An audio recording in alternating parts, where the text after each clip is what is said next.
ആർത്തവിരാമ സമയത്ത് ഉണ്ടാകുന്ന hormonal changes 2 മുതൽ 5 വർഷം മുമ്പ് വരെ സ്റ്റാർട്ട് ചെയ്യുന്നു എന്നാണ് ഒരുപാട് റിപ്പോർട്ട്സ് ഇപ്പോൾ വരുന്നത്.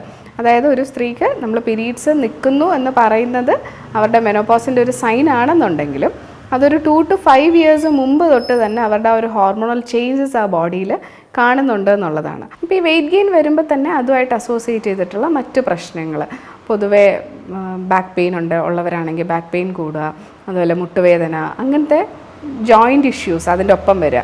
പോരാത്തതിന് ഈ മെനോപോസിൻ്റെ സമയത്ത് തന്നെയും ബോൺ ഹെൽത്ത് പൊതുവെ കുറയാറുണ്ട്. നമ്മുടെ സ്ത്രീകൾക്ക് ഏറ്റവും സപ്പോർട്ടീവായിട്ടുള്ള ഒരു ഹോർമോൺ ഈസ്ട്രജൻ എന്ന് പറഞ്ഞ ഹോർമോൺ പെട്ടെന്ന് കുറയാൻ തുടങ്ങുകയാണ് മെനോപോസ് ആകുമ്പോഴത്തേക്കും.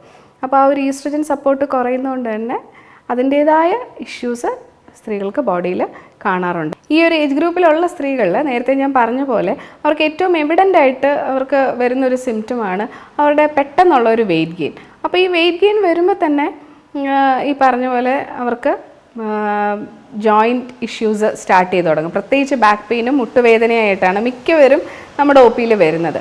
അപ്പോൾ നമ്മൾ അവരുടെ ഹിസ്റ്ററി എടുക്കുമ്പോഴാണ് അവർക്ക് ബാക്കിയുള്ള ബുദ്ധിമുട്ടുകൾ, അതായത് ചിലപ്പോൾ അവരുടെ പീരീഡ്സ് ഇറഗുലർ ആയിരിക്കാം, അല്ലെങ്കിൽ അവർക്ക് ഈ ആങ്കർ ഇഷ്യൂസ് അല്ലെങ്കിൽ മൂഡ് സ്വിങ്സ്, അത് ചിലപ്പോൾ നമ്മൾ ചോദിക്കുമ്പോഴായിരിക്കും അവരത് റെക്കഗ്നൈസ് ചെയ്യുന്നത് പോലും. പെട്ടെന്നുണ്ടാവുന്ന ദേഹത്ത് വരുന്ന ഒരു ചൂട്, ഇതൊക്കെ നമ്മൾ ചോദിക്കുമ്പോഴാണ് പല സ്ത്രീകളും അതൊരു ഇഷ്യൂ ആണ് എന്ന് റെക്കഗ്നൈസ് ചെയ്യുന്നത് പോലും. അപ്പോൾ ഇതൊക്കെ ചിലപ്പോൾ മെനോപോസിൻ്റെ ഭാഗമായിട്ട് വരുന്നതാവാം. അപ്പോൾ ഏറ്റവും കൂടുതൽ നമ്മൾ അഡ്രസ്സ് ചെയ്യേണ്ടി വരുന്ന ഒരു കാര്യം അവർക്ക്, കാരണം അവരുടെ ഡേ ടു ഡേ ആക്ടിവിറ്റീസ്, കാരണം ഈ വീട്ടമ്മമാർക്ക് അവർക്ക് മുട്ടുവേദന അല്ലെങ്കിൽ നടുവേദന വരിക എന്ന് പറഞ്ഞാൽ അവരുടെ ഡേ ടു ഡേ ആക്ടിവിറ്റീസ് ഒരുപാട് അവർക്ക് ഇമ്പാക്റ്റ് വരുന്നുണ്ട്. അവരിപ്പോൾ കുക്കിംഗ് ആയിക്കോട്ടെ, അല്ലെങ്കിൽ വർക്ക് ചെയ്യുന്നവരായിക്കോട്ടെ, ആരാണെന്നുണ്ടെങ്കിലും, ഇപ്പം വർക്കിംഗ് ആയിട്ടുള്ളവരാണെന്നുണ്ടെങ്കിലും ഹൗസ് വൈഫ്സ് ആണെന്നുണ്ടെങ്കിലും അവരുടെ day to day activities impact ചെയ്യുന്ന ഒരു കാര്യമാണ് അവരുടെ ഈ ഒരു ബോഡി പെയിൻ, അല്ലെങ്കിൽ അവരുടെ ആ ഒരു വെയിറ്റ് ഗെയിൻ കാരണം വരുന്ന ഒരു പെയിൻ എന്നൊക്കെ പറയുന്നത്.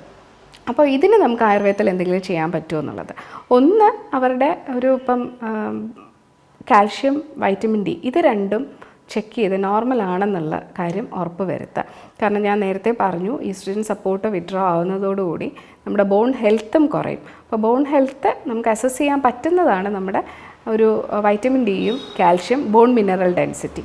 ഈ 3 കാര്യങ്ങളും നമ്മൾ നോർമലാണെന്നുള്ളത് ഉറപ്പ് വരുത്തുക. ഇത് 3ഉം അബ്നോർമലാണ്, എന്തെങ്കിലും ഡെഫിഷ്യൻസി ഉണ്ടെന്നുണ്ടെങ്കിൽ അത് പ്രോപ്പർലി സപ്ലിമെൻറ്റ് ചെയ്യുക. ഇപ്പം വൈറ്റമിൻ ഡി കുറവാണെന്നുണ്ടെങ്കിൽ ഒബ്വിയസ്ലി നമുക്ക് അതിൻ്റെ സപ്ലിമെൻറ്റ്സ് എടുക്കാം, അത് നോർമലാവും.